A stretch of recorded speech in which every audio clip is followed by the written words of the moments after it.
Welcome to Soccer Morning on World Soccer Talk. Here's your host, Jason Davis. Good morning, everybody. Happy Thursday. Welcome into Soccer Morning. Ready to go, ready to launch something soccer. Fill in the gaps with words about soccer. That's what I need to do this morning on a Thursday. I'm a little draggy, just a touch. That Montreal Club America game last night didn't go the way so many people around American soccer and MLS wanted it to go. Now, for some people out there, not for us, but for some people out there, it was exactly the way they wanted it to go. It was exactly the type of ammunition they need to take shots at MLS, and I get it. We're going to have that discussion today about what Montreal's run means, if anything, whether or not it's quote-unquote a blueprint. We've got some tweets on that from Robert this morning. Was it a quote-unquote blueprint for future MLS success in the tournament? Lots of things around the CONCACAF Champions League. Kevin Laramee will join us in a couple of minutes to give us his take from up in Montreal. He was there among the 60,000 who took in that match. Now, it looked so good for half of that match, a little bit more than half of that match. When did Peralta score? Because that's when everything fell apart, clearly. Peralta scored. Well, you had Benedetto scoring in the 50th minute. So Andres Romero starts it off magnificently for Montreal with an 8-minute goal, and then Dario Benedetto scores in the 50th, and then it fell apart because Peralta scores 64th, Benedetto again, which great goal in the 66th, Benedetto again in the 81st. I can't remember which one was the great goal, to be honest with you. Benedetto with a hat trick. That leads off the news this morning. Also on the program today, Dan Dickinson. We're going to talk about some of the bigger picture stuff with Dan Dickinson from Gothamist when it comes to MLS for Montreal. He was also at the Red Bulls Rapids game last night, so we'll talk to him about the Red Bulls staying undefeated, getting a draw against Colorado, needing a penalty to do it. Not quite the level of play that they want, but again, that match moved out of the way or moved there because of future friendlies, et cetera, et cetera. So we'll do that with Dan Dickinson at 10. What time is that, Trevor? 10:40, 10:30? 10:40. All right. So your news, Club America beating Montreal 4-2 at the Olympic Stadium in Montreal. Winning the CONCACAF Champions League title, Club America, with that victory. Again, Montreal was game for a good chunk of that match, and then it just all decided to fall apart on them. Now, this is about talent. This is about money. This is about scheduling. It's about all of those things. It is. It's about all of those things. If Montreal, and here's a quite good question. I'm going to snag this directly from Twitter, our friend Dwayne Rollins from up in Toronto. Would it have been bad for MLS if Montreal had won this title under the current system? Under the current way of doing things, especially in terms of money and how much they spend and the depth involved in these teams. If MLS was given reason to think, oh, everything we've got going on is fine. Look, Montreal just won the Champions League. That may slow down any movement towards expanding the salary cap or giving teams more opportunity to go out and sign the type of players that it really takes to win the continental competition against big Mexican clubs. So you could make that argument. You could certainly say Montreal had won. It might not be good for MLS in the long run. Also in the news, Chelsea wins at Leicester 3-1 yesterday. Just one win away from the Premier League title. And I've got some audio that I've grabbed. Nigel Pearson, after that game, going after a reporter, calling him an ostrich. I think I'll play that later in the show. Maybe when we open up the phone lines, we're going to have some fun with Nigel Pearson. This is my favorite bit right here, though. This is the best bit. You don't know what Nigel Pearson. He apologized today to the reporter in question for his behavior, which I guess that's good on a human level, on a politeness level. But come on, stick to your guns, Nigel. You called him an ostrich. He must be an ostrich. Red Bulls come back from a 1-goal deficit to draw Colorado, as I mentioned, 1-1. You had You had that game played in the at the same time as the CONCACAF Champions League match. I didn't get a chance to see any of it. We'll get to Dan Dickinson and cover the Red Bulls and their performance, and also take a look at what Colorado's doing, because that's a team that has improved, needs to improve. A point on the road for Colorado is a good result. Something interesting out of Russia: the Russian government is on the verge of imposing tough limits on the number of foreign players in the Russian Premier League. Now, all of this is meant to improve the level of Russian talent ahead of the 2018 World Cup, which they're hosting. On Monday, Vitaly Mutko, Russia's sports minister, promised he would cut back on foreign players in a very tough way after the adoption of a law last week empowering the ministry to regulate the number of foreign players on teams in the country's top division, the Russian Premier League. The law did not set a specific limit, but the Football Union of Russia, the country's governing body for soccer, has recommended that clubs be compelled to field at least 6 Russians in every match. A formula Mutko has said he supports. Now, we've seen some of this movement towards locking out foreign players or cutting back on foreign players in the Premier League. Now, Russia is trying something similar. Is this the way to go to improve the domestic level of talent? Open question. Certainly worth exploring later on. News out of France that PSG has a group of fans who are intent on suing UEFA over financial fair play. The Union of Football, UEFA will be facing a lawsuit, according to La Parisienne, from the association. Now, this is through Google Translate, so I apologize if it's not correct. Maybe Kevin can translate for this for me in a second here, Trev. It is the Association of Fans Angry Against the Financial Fair Play. That's what it says. If that's the official name, that's fantastic. Includes about 50 people from all backgrounds, 100 supporters of PSG, among which 30 were assigned the UEFA to present to the UEFA High Court in Paris or something, whatever. Something about suing because of limits on competition and how financial fair play simply entrenches the rich clubs who already have most of the power in European football. Interesting discussion there as well. Bad news out of Indianapolis. The latest bill to get a stadium deal done for Indy 11. I think this was a bill to refurbish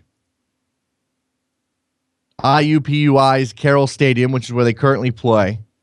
Didn't make it through a conference committee on the last day of the legislative session, so they've closed that session. And in order for Indy 11 to get a stadium deal through the legislature, they'll have to come back around next year.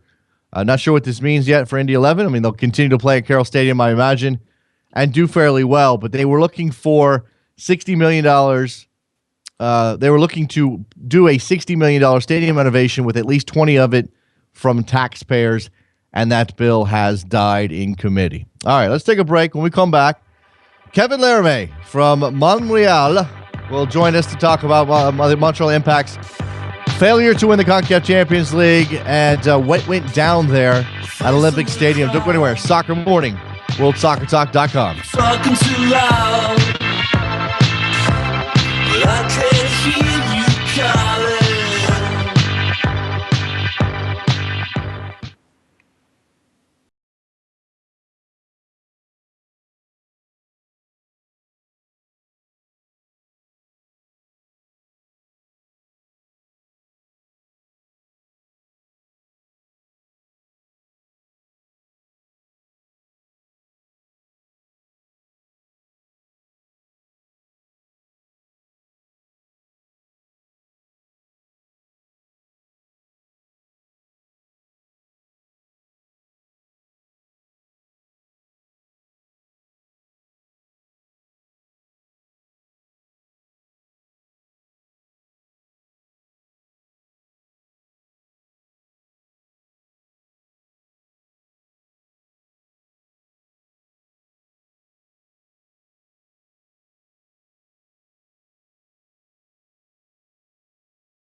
to that one. Welcome back to Soccer Morning on World Soccer Talk with Jason Davis. Things just falling apart here on a Thursday. So instead of Kevin Laramee, let's go to the phone lines. Open those up. 646-832-3909. I know you have thoughts on Montreal's run in the Champions League coming to an end in the second leg of the final. I said before the first leg, when you went down to Azteca and you took a team that had no business being at this far into this tournament, that's honesty. Let me be honest about this. Montreal had no business being in the Champions League final. None. Only the second MLS team to do it since the format changed. Only the first Canadian team, obviously, to do it, to make the final. Only the second non-Mexican team to make the final since the format changed. No business. Last place in the league. Last place last year. Terrible record. Terrible record in the league. No business being there. And I said, when you go down to Azteca, what you want when you leave there is hope. Is hope that you can go to Olympic Stadium and play in front of a big crowd and win a championship. That was all you wanted. And they did that. They gave up the late goal to Oribe Peralta. That was a bit of a dagger. But they came back to Montreal with a chance. And then Andres Romero scores inside of 8 minutes. And you think, okay, wow. Inside of 10 minutes anyway. Wow, here we go. 1-0 Montreal. 2-1 aggregate lead with an away goal in their pocket. They were ready to go and win this thing. And the second half came around. And as Mexican teams tend to do in this competition, when push came to shove, and the chance was that they might get beat, they turned it on. Now, Montreal had navigated some of those potholes before. They managed to keep Mexican teams from switching it on and still advance. They didn't do it against Club America. They didn't figure out how to keep Club America off the board. And that Club America has, again, the best, most expensive team in CONCACAF. I don't know if it's literally the most expensive, but it's got to be close. Got to be close. Mike on Twitter. A draw isn't good enough in Mexico anymore. Teams need to play to win. Okay, but first of all, Mike, while I don't disagree with you that they need to win in Mexico, easier said than done, especially for a team of Montreal's quality. And I'll put that question to you I opened up with this morning. If Montreal had won this tournament under the current state of MLS, with the current salary caps, with the current allocation, et cetera, with the current restrictions on player movement, would that have actually been good for the future of MLS? 646-832-3909. Is it better to have MLS continue to struggle in this tournament so that the pressure on Don Garber and the Board of Governors gets stronger and stronger, and then they're forced into making changes if they really want to win this tournament? Now, again, I'm not buying necessarily that winning the CONCACAF Champions League suddenly makes MLS a more legitimate league around the world. I'm not buying that. MLS is such a strange, unique animal as a competition in a world where most leagues are very straightforward, that I don't think that you can put them in any sort of box. You can't put MLS in a box of, well, if they win this, that means they're legitimate. You can't even put them in a box of, well, MLS will never be good enough to compete and win this title. They may. Montreal came very, very close despite having a talent deficit almost impossible to describe.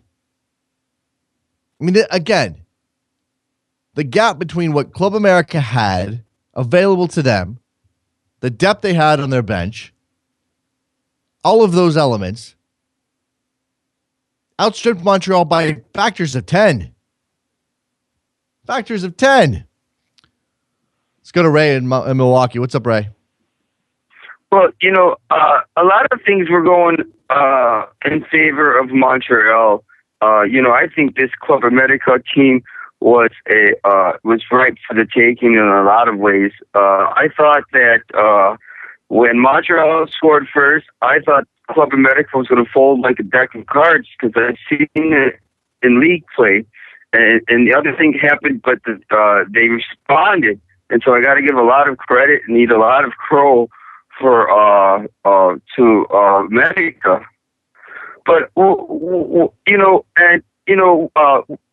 Tara Twellman's tweet yesterday after the game, I can look. Every team has their own challenges in this unique tournament.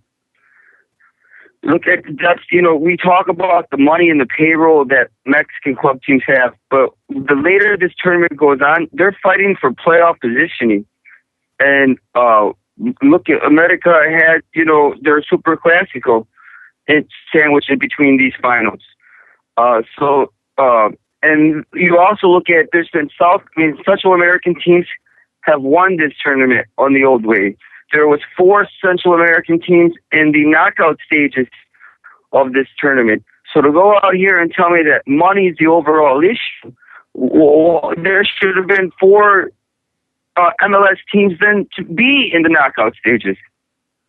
Okay. I mean, Ray, this is, again, I mean, we get to, the funny thing about this is Montreal does something amazing. They get to the final. They push Club America into a second leg with Club America having a deficit. Yeah, the aggregate scoreline was tied, but Montreal held the advantage because of the away goal. We get all the way there, and then when Montreal loses, what do we go to? Do we go to, oh, wow, what a great job, Montreal. Ultimately, you just didn't have the horses. Good job, Club America. Or do we go to, oh, how will MLS ever win this? And what does MLS need to change? I'm doing it too. Well, what does that say about this situation in this league? I mean, it's a difficult thing to wrap your head around because MLS is always in this aspirational mode. We have to think about all of these things in such a big picture way. Right. And then, if it is the money issue that Taylor Twellman talks about when he tweeted, then, when realistically are you going to be able to compete money-wise with a club team like Club America? I don't know, because MLS has to open up. Thanks for the call, Ray. MLS has to open up the coffers. They have to say, when we say we want to win this tournament, we really mean it. Here's $10 million. And that's not even, let's be honest, even $10 million isn't going to get them up to Club America's level. Eddie in Brooklyn, what's up, man? Hey, what's up, man? I basically just called to kind of call out North American soccer fans for their behavior last night. For decades now, I've noticed that North American soccer fans have had kind of this holier-than-thou approach when looking at CONCACAF. So when it came to stuff like, the diving or the lasers or the bad turf, it was always like, ugh, you guys are subjecting us to this kind of thing, right? So North American soccer fans were never in that position where Central Americans were. And so I think last night was the very first time that North American soccer fans had to approach a soccer game that way. And then in that very first time resorted to the same kind of tactics and the same kind of justifications that people from Panama have for decades. And I wanted to just basically call all those people, not saying that, maybe you partook in it or other people, but those people that did it. No, I know that they exist. Eddie, I saw them all over Twitter. I want to just call them out for being hypocrite. Okay, sure, fine. Call out those individual people who aren't here sitting with us talking to us right now. Maybe they're listening to the show, Eddie. But you have this thing, and it's bothering me a little bit right now. You have this thing about painting with a broad brush. You get you get that bone to pick. You decide that because a couple of people in Montreal had lasers that they were shining at Club America players, just like it happened in Mexico last week. And because some people on Twitter were being ill-behaved. It's not some people. It was a lot of people. The main justification was, well, they did it to us, so we're going to have to do it to them. But you can't, in one sentence, be like, we're better than that. And then when you have to finally be in that position, resort to that same tactic. And then be like, well, we were just doing what they were doing. Okay, but again, that's not what was said in the first sentence. Again, you're painting a lot of people with the same brush, and I don't. There's a lot of people. Was it, Eddie? You counted? How many did you count? You got names? I had a few Send me a conversations. list. Send me a list, man. I'll take the names. We'll call them out individually. We'll do name and shame right here on Soccer Morning. I have no problem with that. People are being assholes on. Sorry for my language. People are being assholes on Twitter about all of this stuff. And yeah, look, people are hypocrites, Eddie. That's human nature, especially when it comes to this stuff. Especially when it comes to sports. Do they deserve to be called on it? Yeah. Okay. Sure. Fine. Here you go. You done it now. You done it. You called them out. I mean, think about this, Jason. You're saying that I'm painting with a broad brush. How many times have you heard the term CONCACAF? A lot, but that's usually yourself. Okay, exactly. But what does that term really mean? It means the refs screwed the team. In my case, it's not. No, it's more. It extends way beyond that. Being CONCACAF has to deal with poor officiating. It has to deal with the turf in Costa Rica, which I have to hear about. I don't know how many times. Whenever there's a game, the Estadio Saprissa or Valencia, I have to hear about bad turf. But meanwhile, last night there's a cup final on some of the worst turf you ever see. But you know what? That's not a problem because it's benefiting us. This is the kind of like the term. Oh, sure, but again, Eddie, all the time. But Eddie, a lot of people. Eddie, you're okay. I understand your perspective here. I understand where you're coming from because of who you support, where your family's from, all of those things that again. Are elements of just this is what soccer is, and especially in this part of the world, and quit being holier than thou. I get what you're saying, but again, the tables have never been turned like this. So you have to give these people. I'm not saying that they're not wrong for being jerks. I'm not saying they're not wrong for being hypocrites, but you have to give these people time to adjust. You just said it yourself. People in Panama have been resorting to these tactics for decades. Okay, so now MLS fans in Canada... And they've been looked down for it. Okay, fine. They've been looked down for it. And now when they... For the first time, it's now you guys understand... Like, not, again, I have to start saying you guys, but, the people that use the term CONCACAF... Go ahead. Say gringos. Now Go finally ahead. Understand. Go ahead. Say gringos, Daddy. Go ahead. You know you want to. I know. I'm not. I'm saying... Canadians, too. It's just North American soccer fans. And that goes for, the Mexican-American who's supporting the American. Right, it's not just gringos. I'm saying North American soccer fans. I know. The ones that people that look at diving and they just view it with disdain. But when Josie Altidore dives, we don't want to talk about it. No, I got you. Look, man, I've been on the front of this. I gotta go. I gotta move on, Eddie. I appreciate it, man. I'm with you on one level. It's just that it's the I don't know. It's the vitriol. Maybe it's a little bit turning me off. But I get you because I've been there and I've said to people. Enough with the double standard. And when there were a couple years back, I gotta let you go, man. But a couple years back, right. there was this commercial that Nike put out, and it was a bunch of kids, a bunch of youth soccer players looking into the camera and saying with stern resolve, "We don't dive. We're better than that. We're Americans. We don't go down." And it's obviously not true. And that's what pissed me off about this. And again, you can hate diving. You can hate all the gamesmanship. You can hate time wasting. But if everybody else is doing it and there's no movement to squeeze it out of the game, you better do it or you're going to lose. So we can sit here and be holier than thou, as Eddie says we are, and lose games, or we can play the same game everybody else is and potentially win. Rick in Philly, what's up? It's Mike and Philly, Jason. That's bad screening. That's Trevor gets 3 lashes later on. Go ahead, Mike. Well, either way, I'm just trying to wrap my head around on why people would think losing is going to benefit this. I mean, I understand they want to light a fire under Garber's ass and release the cap and whatever, open the floodgates, but it just doesn't make sense. You honestly think? Since Montreal lost Champions League, they made it to the final and lost to Club America, operating at a huge deficit compared to that team.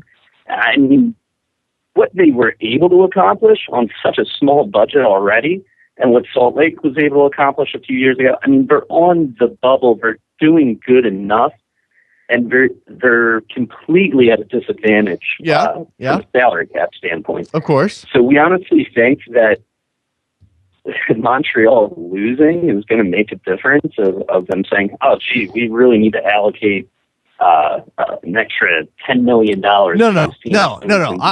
I don't think, Mike. I don't think losing necessarily pushes that pressure on the league in a one-off situation like this. And really, what you said. Thanks for the call, man. I got to move on. Lots of people getting in. Montreal getting here is enough of a pleat in the league's cape that they may be able to sort of justify, well, we don't need to go spend a ton more money. Look how close we got. And the same thing with RSL in 2011.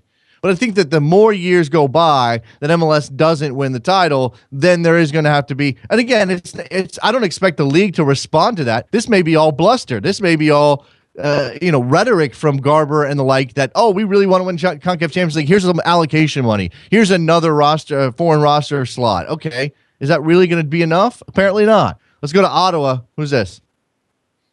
Hey, it's KO in Ottawa. I was at the game last night, and it was amazing. But I do take a bit of an issue when people say that the Impact had no business being in the final. Canada has a unique situation where the clubs don't get an avenue into Champions League through the MLS process. Right. They can't win the U.S. Open Cup, obviously. Right. If they win the MLS Cup, they don't have a spot in the Champions League. So they did what they needed to do to get there, which was win the Canadian Championship Warriors Cup. So they do that, and then they get to the group stage, and they beat Red Bull, they beat FAS, and then they're clearly not happy with what they did in the league last year. They finished last. They rejig.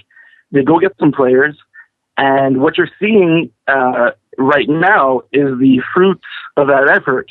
The team is a lot better than the record in MLS this year. This is true. When MLS season started, they were in it already. Pachuca was on the map.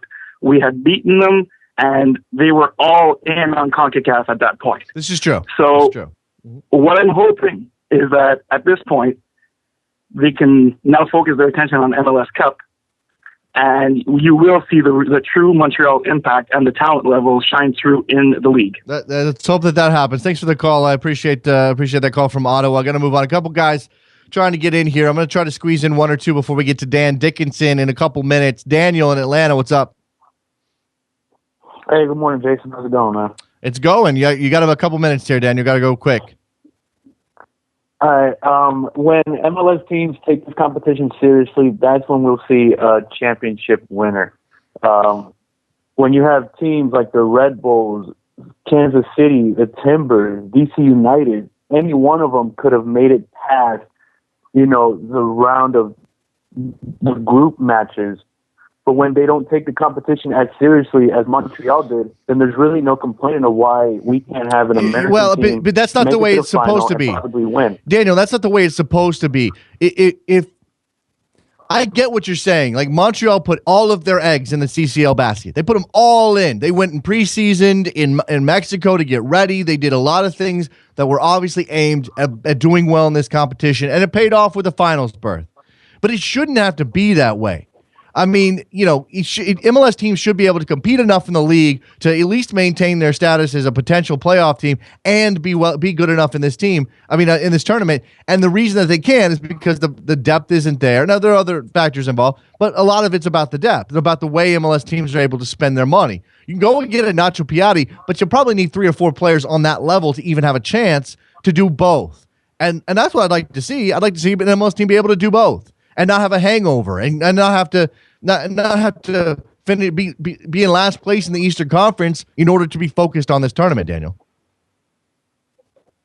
Yeah, I mean, just the fact that I would want to see an MLS team make it to the final, putting all their eggs in the Champions League and MLS. It's a really thin, spread. Yeah. But the thing is, they have to do it in order to win Champions League, and it's a sad thing because our depth isn't as deep as these Mexican clubs, but our depth is better than these Central American clubs. Yeah, you know what I'm saying? I gotta move on. Well, some of them. Gotta move on, Daniel. Thanks a lot for the call. Last one here before we get to Dan Dickinson. Let me just squeeze in Kyle in Virginia. What's up, Kyle? Kyle, 30 seconds. What's up? Kyle. Hello? Kyle? Who's this? Hello? Who is this? This is Kyle in Virginia. Hey, what's going on, man? You got about 30 seconds. Hit it hard. All right.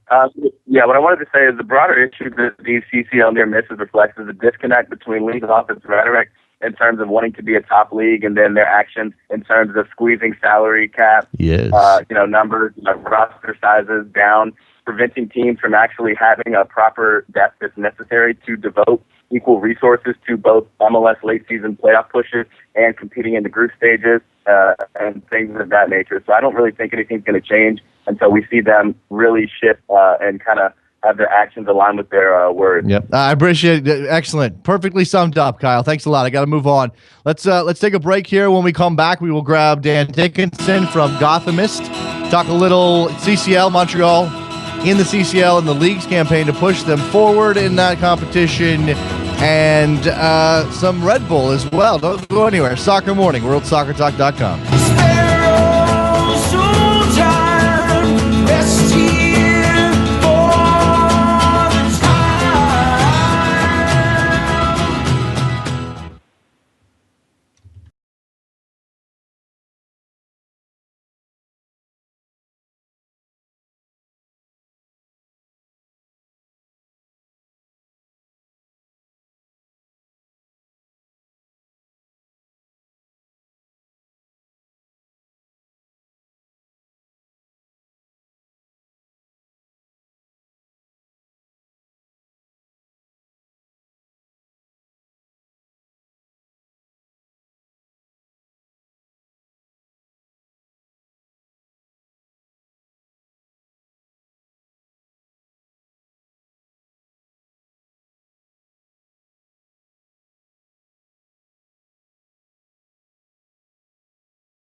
Welcome back to Soccer Morning on World Soccer Talk with Jason Davis. Here we go, back on Soccer Morning. Join now via Skype from Midtown Manhattan, Dan Dickinson, world famous Dan Dickinson from Gothamist and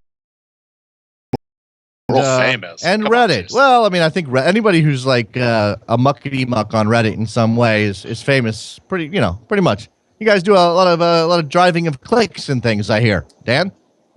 That's what I'm told.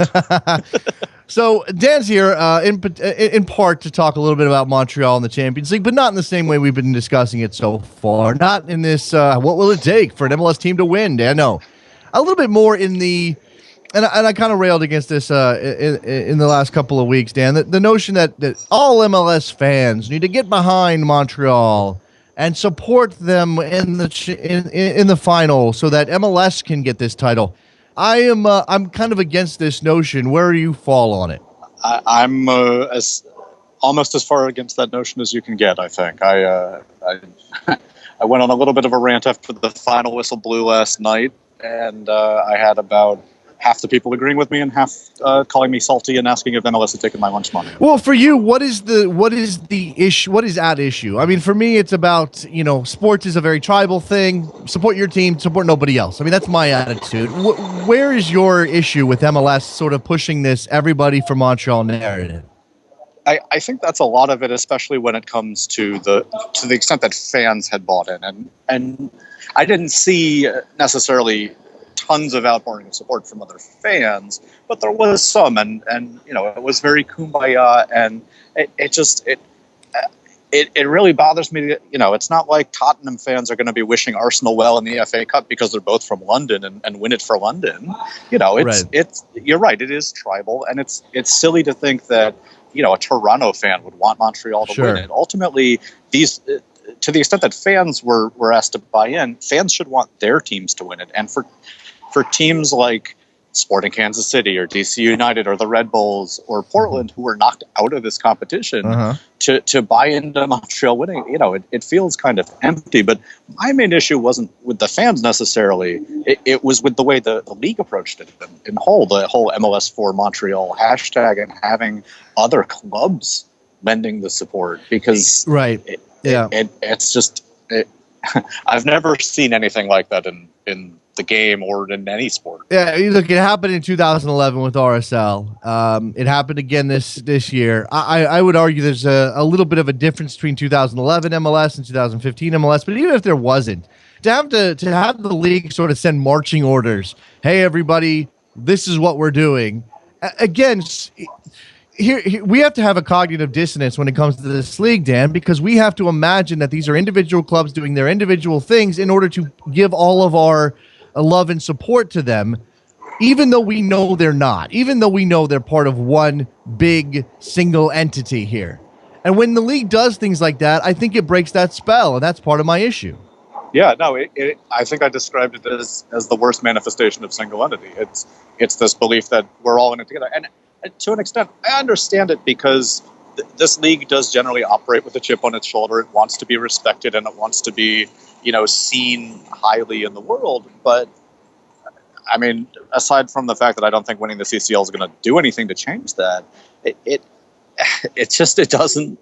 doesn't register that to lend that support somehow. Like everybody wins if Montreal wins. Right. The only team who wins if Montreal would have won last night was Montreal. Nobody else is going to gain anything from it competitively. Yeah, again, I think that the league has sort of painted itself into a corner with some of this rhetoric, and we talked about it a little bit with some callers, Dan. There's that disconnect between what the league says it wants, and this happens a lot. Certainly, Don Garber says a lot of things, and then the league does either acts in opposition to those things or doesn't move quickly enough to get there, and that's part of this as well. You say, we want to win the Champions League. This is important to us. We want to send a team to the Club World Cup so they can play Real Madrid or Barcelona or whoever, but you don't spend enough money to have them really competitive. And then you're pushing, again, there's sort of American soccer narrative, and Montreal, obviously a Canadian team, and I guess we're going to pull in the Canadians now and have everybody sort of in this, in this big circle, and as you said, singing Kumbaya. I don't want that out of sports. That's not what sports is supposed to be. No, I totally agree with you. And what kills me about the league in particular about this is, we just went through a big CBA negotiation, and the owners dug their heels in, and clearly the salary cap has not gone up by any significant amount. So what did the league do to support Montreal? Well, they gave them a ton of bye weeks, and now they've played 4 games while everybody else is at either 6, somewhere between 6 and 9, and Montreal has another bye week this weekend. It's going to be week 10, and they're going to have played 4 games. So a bunch of schedules have gotten wrecked. Games have gotten moved around. I saw at least one San Jose fan, complaining that the date they moved it to is completely unworkable for them. Uh-huh. And I know the Red Bulls game last night, I think, was part of that shuffling. So they do that. There's the whole goalkeeper thing earlier in the week. How do we get a goalkeeper in last minute? Do they do the Sean John? Like, why is that being considered in the first place? Like, you do everything you can that's not a fix, and you don't fix the real structural things about roster size and salary and all the rest of this, so that teams could actually compete. There is a certain part of me that understands a lot of why MLS does these things. That frustrates us because they want to be able to maneuver when things change, when there's an opportunity to be exploited. And I think that's probably the right tact for a league in a sport in a country that doesn't necessarily value that sport on the same level as others. But there has to be a limit to these things. There has to be a limit to how far you can push. Well, we're just going to up and change the rules, or we're going to talk about transparency, but we're never actually going to tell you what's going on. Or we're going to shuffle the entire, we're going to shuffle several teams' lineup schedules in order to get the best situation for one team that, again, is sort of flying the flag for everybody else. I think what it does is it devalues your championship. It devalues your league season. It does, and it would have devalued the CCL championship, and Montreal pulled it off as well. So if they win last night, well, Liga MX fans are going to point to, you had to shuffle all this stuff around. You had to bring in a last-minute goalkeeper. Your team couldn't do it on your own. You had to get help from your league to win this. Club America played Chivas over the weekend. They still played on Wednesday and seemed to do very well. So, if a team's going to win this, I want a team to win this on their own. I want them to be able to do it because the structure of the league works without any shenanigans. But that's just me. No, I'm with you, but again, I think that the issue is that MLS is continuing, and they've done this several times in several areas. They're looking for shortcuts, Dan. I mean, the designated player rule is a shortcut. There are various elements to the rules and the way that the league operates that are meant as shortcuts to relevance, to success, and the CBA negotiations crystallized this. And we saw Alejandro Bedoya on Twitter, sort of with you, and maybe. Tweeting some other things, tweeting about the CBA and how bad it is. Now, not everybody agrees with him, but the point being that the league has looked for shortcuts, and they don't want to go spend the money that's necessary to compete on this level, and they don't want to keep. They don't want to do what they're supposed to do. They want to do what's easiest to create a path to an MLS Continental Champion, which again is of questionable merit. Right, and I'm actually shocked that the league or the USSF hasn't taken the real shortcut, which is offer to host the Club World Cup. Nobody else seems to want it. You get a free spot for the host nation. Like, just buy the spot. If you're going to pull all these other shenanigans, why not go all the way? There's a couple of good questions here. Ben on Twitter says, why not have Montreal actually getting more league games? And maybe that would have helped them. But, I mean, look, they made the final. And they again, they stacked the deck in their favor. The league stacked their deck in their favor. And what that does, I think what we've established here, Dan, is what that does is give us an incorrect picture of exactly where MLS stands in relation to not only the Mexican clubs, but in the continent, on the continent in general. I mean, can you for sure say that MLS is the second best league in CONCACAF? I don't think I can say that. No, I don't think we can, especially this year. I mean, if you look at the 8 teams that made it through to the knockout round, there were only 2 Mexican teams, and there were 2 MLS teams, and a handful of I think there were 2 Costa Rican teams, and I'm forgetting where the other ones are from. You can't pull anything out from Montreal making it this far because, A, of the league shenanigans, but also B, they did not impress anybody during the knockout stage. They advanced on away goals in both of the earlier rounds. So, it's not a statement about MLS quality that Montreal was in the final. Maybe if they had won, you could make some conclusion. But as we just said, there are already caveats when you're shifting the rules around so much to make this happen. Last thing here, Mike on Twitter has got some pop thought is his handle. He's got some thoughts on this, and he's talking. He seems to think that the fans drove this more than the league did. And again, you said you don't necessarily take issue with the fans. We've got plenty of people that call into this show that were backing Montreal despite not being Impact fans. And again, I sort of get it, just because for me, it was about the story, not necessarily with the MLS banner. But what was it specifically from the league that you saw that sort of set you off, or was it a cumulative thing? I think it was a cumulative thing. I saw tweets from other team accounts. I think New York sent one last night before their own game. I think I saw a couple from DC United. I actually went looking last night to see if Toronto ever did, and I didn't see anything, which made me feel a little bit better. It's the league changing, their Twitter icon to be the Montreal logo with the MLS logo in the corner. It's just the sort of constant we're all in this together stuff. And it's nothing against the people working in the league office who are executing on this. It's just as a strategy, it just rubbed me the wrong way. No, I'm totally with you. Here's the Red Bulls tweet, the one you referenced.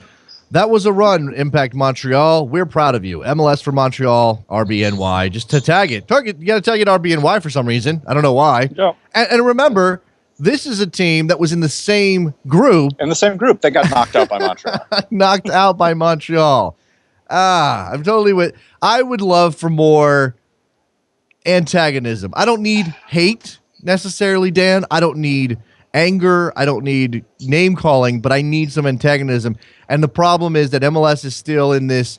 I hate to use this phrase because it's been used about this league too many times in a derogatory way, but I just mean in terms of the way that teams relate to each other, the way that the social media works. It's very Mickey Mouse. It's very family friendly. It's very, oh, hey, you guys are coming into town. Oh, that's great. We're going to beat you. Like, aw, shucks. I don't need aw, shucks, Dan.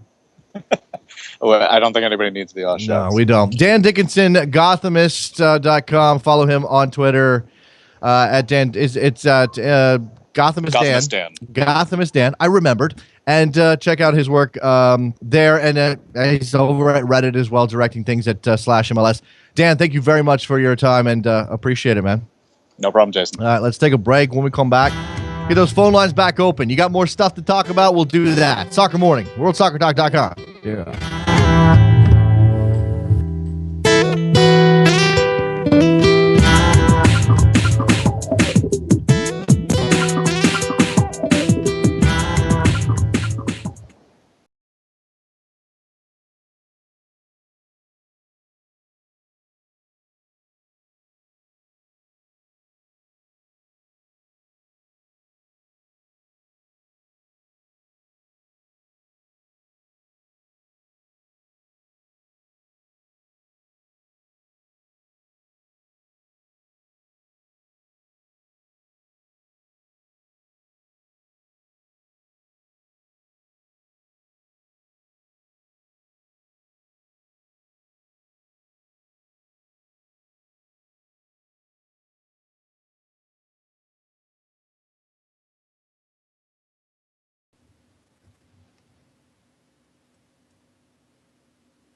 Welcome back to Soccer Morning on World Soccer Talk with Jason Davis. Here we are back on Soccer Morning with the phone lines wide open. 646-832-3909. Get back in.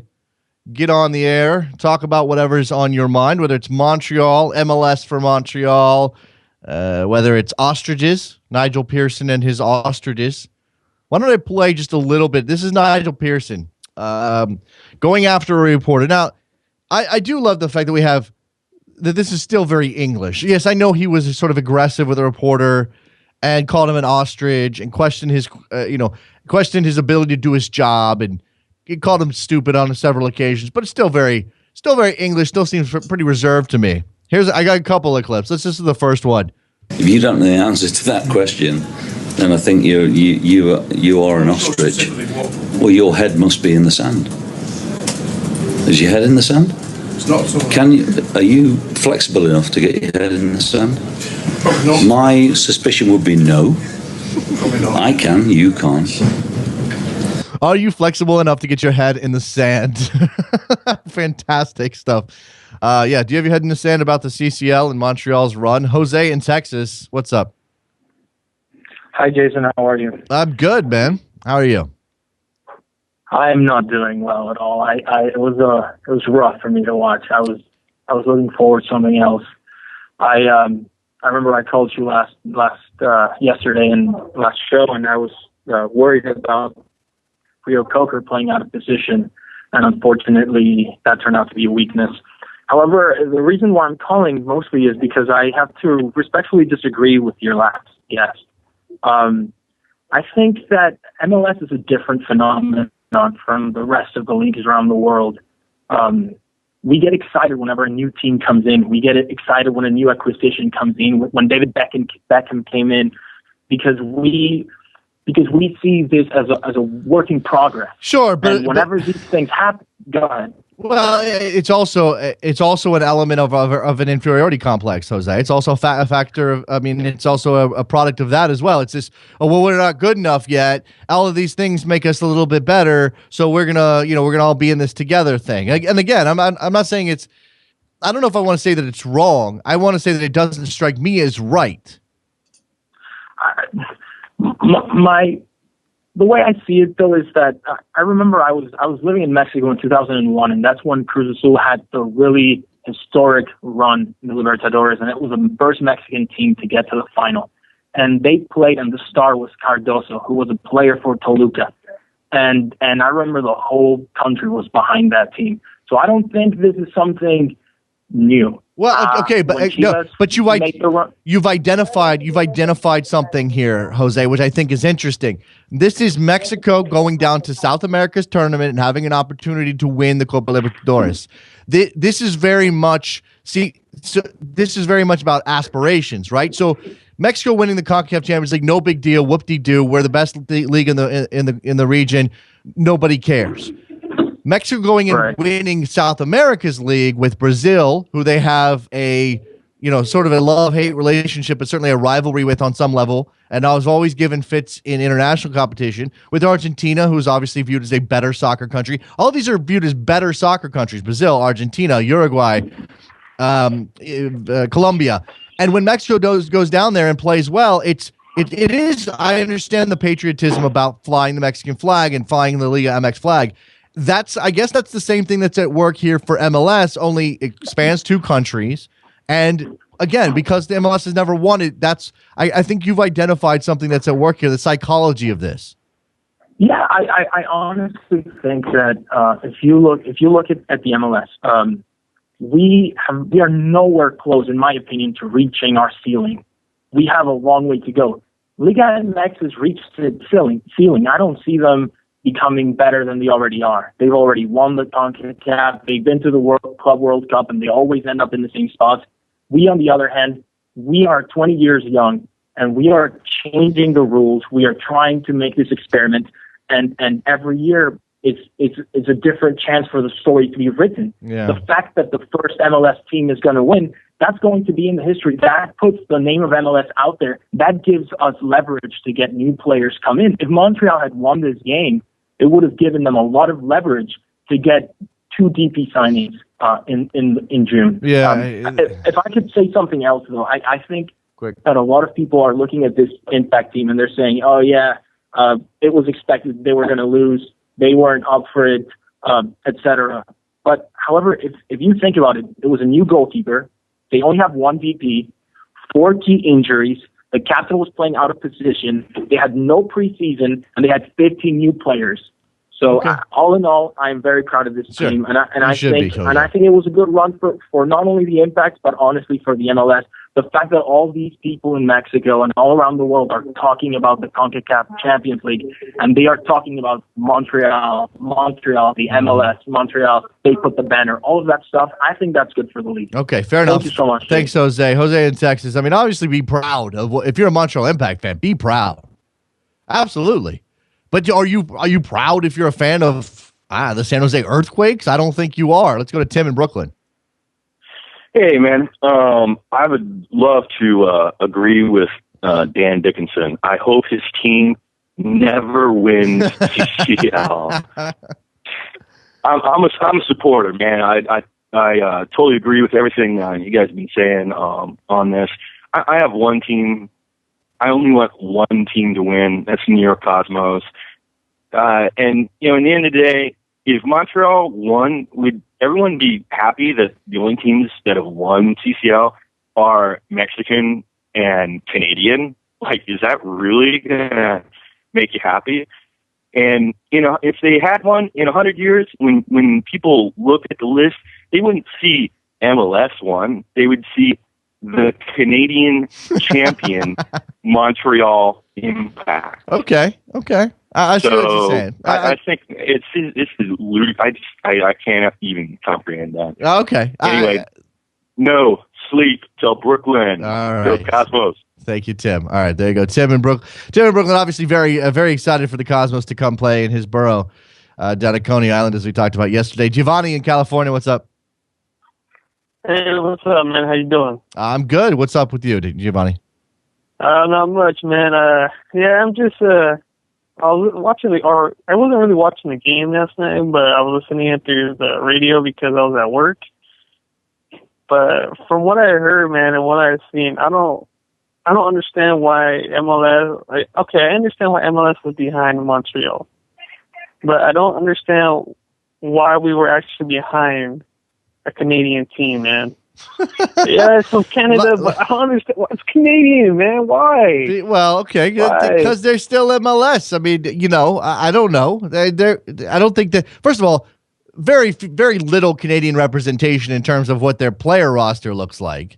I don't know that I think they maybe played 1 or 2 Canadian players the entire run in the Champions League. So it's not like the team itself is Canadian. The site, the place that they come from is Canadian. I don't know why that matters. Why is everybody pointing that out? Is that really a big deal? I feel a certain kinship with the Canadian people. I don't know. Maybe I don't. Whatever. Who cares? Well, the thing is that the reason I bring it up is because, one, they're in last place, man, in the league. I'm fairly new supporter of an MLS team. You know, I'm going for NYCFC and I'm going for Orlando FC. I'm going for the new expansion teams. Yeah. But when I look at the table and I see Montreal at the bottom of the table with only, 2 points, I believe? 3 points? I didn't expect them to get very far. But when I get to the first game, I was just so disappointed at how they started played, man. I kind of figured this was going to happen. So I guess what I'm saying is, why would we get behind a team? Okay, Canadian sports, yeah, but why would we get behind a team that plays such sloppy soccer? Okay. Well, I don't know that they played sloppy. I actually think they were fairly sharp, especially in the Champions League. But what they don't do is they don't possess the ball a lot. Thanks for the call, Giovanni. They don't possess the ball a lot. They're not going to push numbers forward. They are a counter-attacking team. They needed to do that because of the talent deficit again.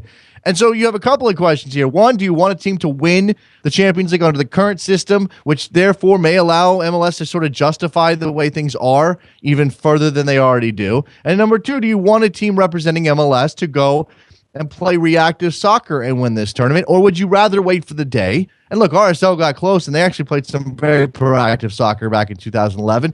But you want to wait for the day when a team can actually take it to Mexican sides in both legs. David in Arizona, what's up? Jason, 2 points. The first one will be sort of a comment on what you just said, and that is, I would put this under the category of be careful what you wish for. Well, okay. If Montreal had won, well, just let me finish my point. If Montreal had won, I'm telling you right now, it would be incredibly embarrassing when they went to the FIFA World Cup. They wouldn't even play Real Madrid or the South American champion or the European champion.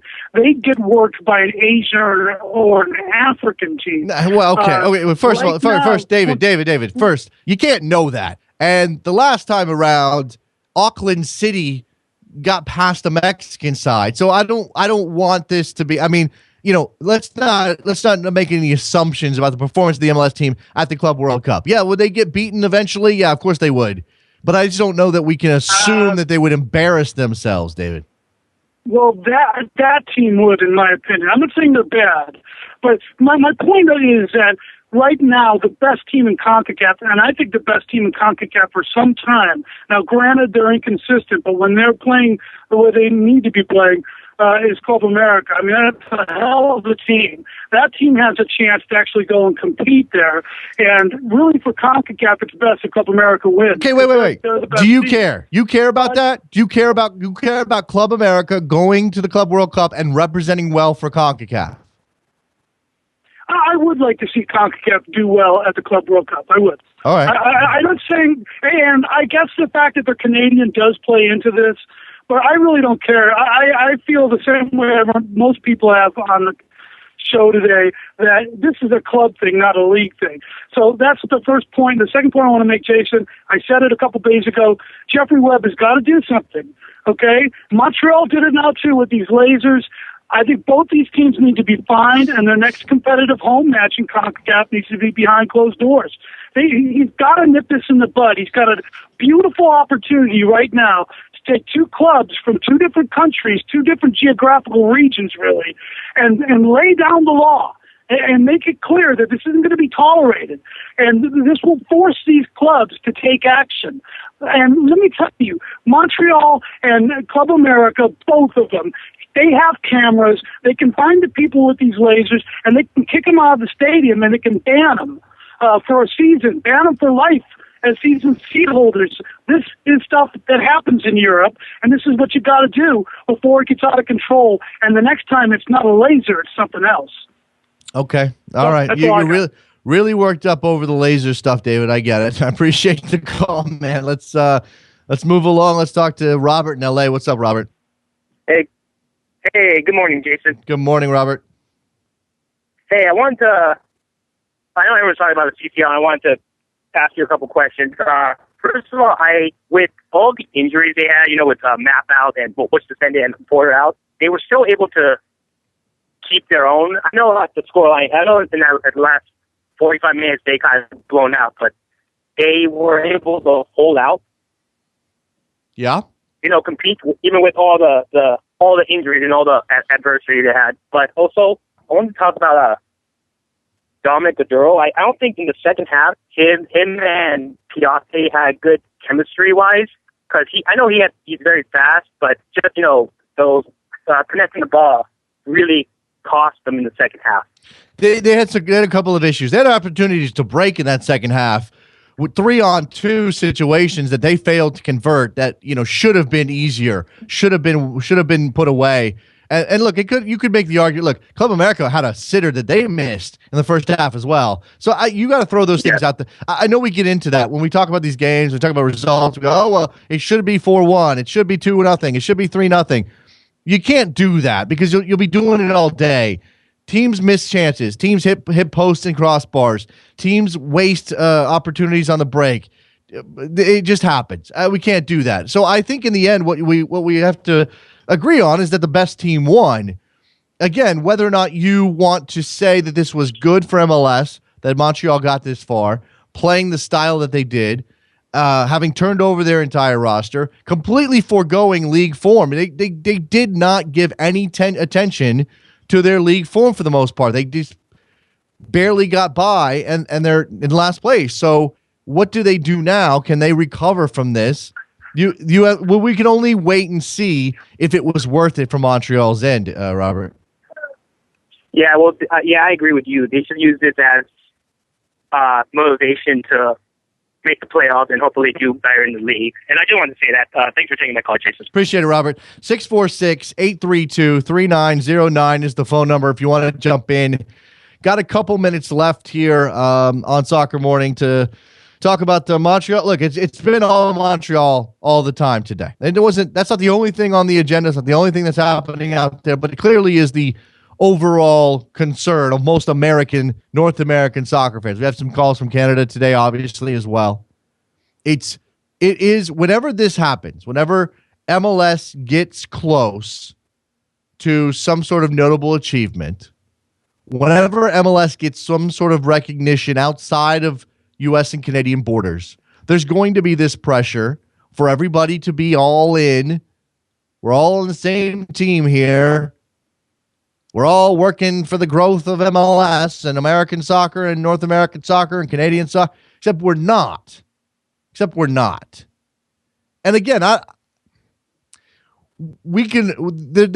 needs to be a debate somewhere, and I guess this is as good a place as any, over whether or not all of the Kumbaya stuff is actually beneficial to the growth of American and North American and Canadian soccer, or if we do need to have a little bit more rivalry involved, if we do need to have less cooperation on this level. Does MLS is a single entity. By its nature, it is cooperative. Is that what we need for MLS? I know I'm coming back to some other issues that aren't necessarily related to the CCL. The breakup of a single entity will always be top of mind for a lot of people. But I guess this crystallizes it. Do we need everyone to be on the same team? Do we need a situation where MLS can put out an email, send out a directive? Hey, everybody. Hey, everybody. Montreal's in the Champions League final tonight. We'd like y'all to tweet your support. This is a big deal for MLS. We're gonna all support Montreal in the Champions League. This is get a club to the club World Cup. That'd be great. Be fantastic. We'll put an MLS team on the world stage. Where's the Club World Cup this year? Where would Montreal have had to have gone? It was Morocco. It used to be in Japan. And this tells you how much the Club World Cup matters. It doesn't. It doesn't matter. Who cares? Do you care? Did Real Madrid win the last Club World Cup? Was that a thing? I don't care. I think they did, right? They won the Champions League, they went to Club World Cup. Whoop-de-doop-de-doo. They put another trophy in their case. Now, it might mean more for a Mexican side. It might mean more for an MLS team to go win that title. Sure, it would. A little bit more. But there's no knock-on effect here. No one's going to wake up and go, oh, MLS, we're putting that in the top 5 leagues in the world. Look, they won the Club World Cup. I don't know. Yeah, and I'm saying that, and obviously, look, if Montreal had won that, I don't know what I'd be saying today. I think I'd be saying the same thing, that this ultimately isn't a big deal, that this ultimately doesn't have a lot of relevance to the league itself. It's a big deal in Montreal. Have a parade. Hell yeah, have a parade in Montreal if you win the club or the CONCACAF Champions League. Don't riot the way that Canadians fans do sometimes. Just have a parade. Be excited. 61,000 people showed up in Olympic Stadium, as they should have, to support their team. That's the way it should be. Everybody else, watch the game because you like soccer. If you got nothing else to do on a Wednesday night. Watch the game because it's on. Watch the game because it's fun. Watch the game. Do you want to see great goals? Dario Benedetto. Damn, son. That's why you watch the game. Yeah, if you had it in standard def, I can understand avoiding it. I had it in HD. I don't know if that's always going to be the case. But watch it for that reason. If you're not from Montreal, if you're not a Montreal fan, if you're not Jose in Texas who is a relocated Montreal fan, what is you don't have any, there's no obligation. You don't have to support them. It'd be interesting. Look, the only parallel I can draw here is that this is a little like the whole SEC thing. This is a little bit like SEC fans chanting SEC whenever an SEC team does something SEC. Except the difference there is that the SEC has been dominant in college football. Absolutely dominant. This is a bad analogy because of that. This isn't we're in this together because we want to get better, MLS style. That's more like, hey guys, we're the SEC. We rule. You know, and yeah, Vanderbilt gets to glom on, whoop-de-doo. I mean, come on. Couple minutes left for phone call, 646-832-3909. Nelly? Is this Nelly? It's Nelly from Dallas. What's going on, Nelly? Hey, I'm not a Montreal Impact supporter, but I was hoping for them to win, just so we can get some respect. Mexican fans sometimes can get pretty annoying, and they just don't see how the league has grown so much. But does that matter really? Why does that matter? That matters for you because of your friends, right? Because you're Mexican soccer friends, right? That was why it matters to you. Yeah, I don't get any support here.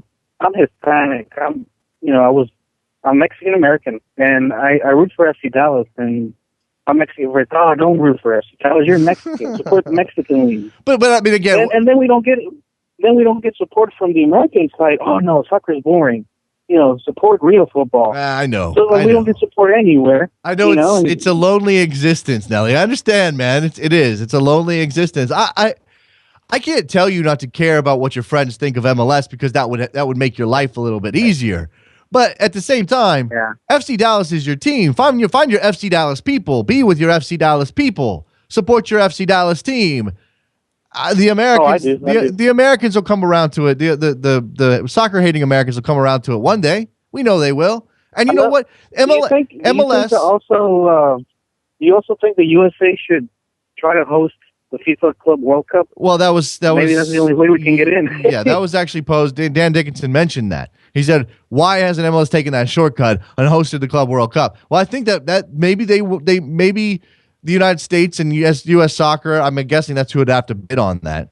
Maybe they don't want to give MLS that shortcut. They want MLS to earn this opportunity to go and play against the champions of other confederations. I think it's tough when you support a team and you're surrounded by people who don't respect the league that they play in, as you are, Nelly. But MLS will get its respect when it deserves its respect, if you know what I mean. Like, that should not have any bearing on how much you care about your team.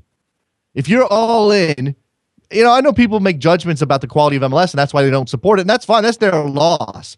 Because supporting a soccer club is only a little bit about how good the soccer is. It's a lot about owning that, being passionate about it, having a connection to it. You're in Texas, you're an FC Dallas fan, you got roots there, you've watched them for years, whatever it may be. That's the reason you root for FC Dallas. Not because, their soccer is as good as Club America or Pachuca or Cruz Azul or Tijuana or whoever. That's not the reason. If that was the reason, if that was the reason to support a soccer club, there'd be no Conference North teams in England anymore. There would be no second, third divisions in a lot of countries. There'd be no support. There'd be no interest. People wouldn't care, and those teams would die. And some of them are dying, but some of them aren't. I mean, you know what I'm saying? Like, there's still that ancestral connection to clubs that are never going to sniff the top division, and the reason people support them is because they got that connection. That's whether or not MLS wins in the Champions League shouldn't matter for most people. I get it for you though, because it's completely about getting your boys off your back. Oh yeah, we get no respect on either side. It's just MLS does well, and you guys just get retired players. Or well, I mean, yeah, it's just. I was hoping for Montreal to win, but maybe next year. I don't know. Hopefully, FC Dallas will get there at some point. There you go. Let's all pull MLS for FC Dallas. Thanks to call Nelly, or as Isaac on Twitter says, MLS for Nelly. So let's all get behind Nelly so he can feel better, because his boy, he's Mexican American, and his boys tell him, don't care about FC Dallas. You're Mexican. You should be watching Mexican teams. And look, I mean, obviously that's the Max has an incredible profile in the U.S. Obviously, that's the most popular league in this country for very good reasons. It's about the quality, but it's all about the history. And MLS is a long way to go. I don't think there's any shame in recognizing that MLS has a long way to go, or that MLS can improve, or that, hey, Montreal getting this far is a big deal because they really shouldn't have been there. Why do we have to overstate where MLS is? Why do we have to feel bad about where MLS? Don't feel bad about where MLS is. It's 20 years in. Every other league that you care about has a 100-year head start on MLS. All right, I'm done. Wrapping this one up, make sure you go to backheel.com/store to buy yourself a Soccer Morning mug. They're very pretty. They make coffee taste good. You can put other stuff in there, too. Wait, what do I have? Oh, that's water. Actually got water in here. It tastes great. Good water. Go to 3nailfc.com to buy a Soccer Morning t-shirt. They're blue and lovely. iTunes ratings and reviews help us out a lot. Remember, starting Monday, the web show, this version of the show moves to 9 a.m. Eastern time on worldsoccertalk.com. On Monday, we start the Sirius XM program from 11 to 1 every weekday. Very excited for that. We got the new open for that show. Sounds great. I can't play it here. To be revealed on Monday. Sounds fantastic. Very much looking forward to it. Thanks to all the callers. All you guys jumped in, helped us out when we were down a guest. We'll be back tomorrow, big Friday episode of the show. Tomorrow, last 10 a.m. episode of the show. And then Monday, 9 a.m. Eastern. Remember this. Write this down. Put a reminder in your phone so you don't miss the show on Monday and get mad at me. Or get mad at Trevor, really. Really, Trevor's the one that takes the brunt of these things. We don't need that. We don't. All right, we're out of here. MLS from Montreal, you guys. Talk to you tomorrow. Bye.